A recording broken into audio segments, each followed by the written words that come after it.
It's like, okay, you want it your way, that's fine. I'll do it your way, but I'm also doing it my way.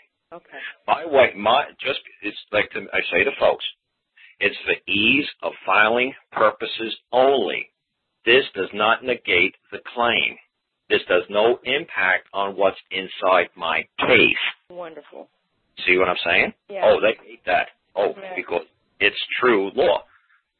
If this for ease of filing purposes only, this is not to negate the claim or any documents or evidence or testimony or affidavits attached within this case. But for ease of filing purposes, I'll be more than glad to file it any way you wish. Right. I'll use purple ink. Do you want green ink? You want purple ink? Whatever it takes to help me get back my kids. You know what? I don't want to mess up your machine. That's right.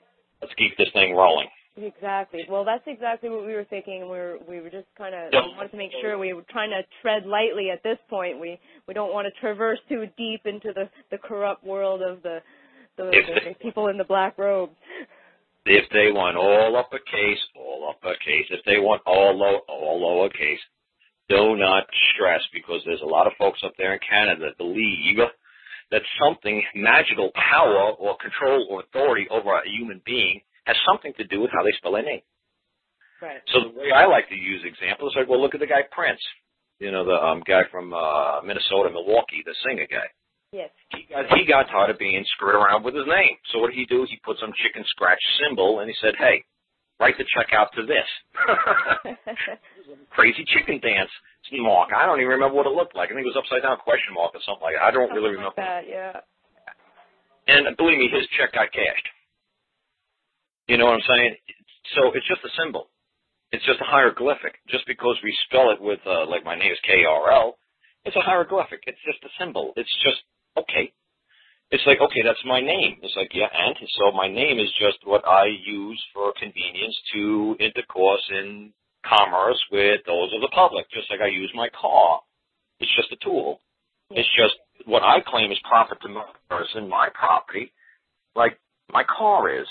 But my car has nothing to do with me as the flesh and blood, nor does it have to do with my children, nor does my name.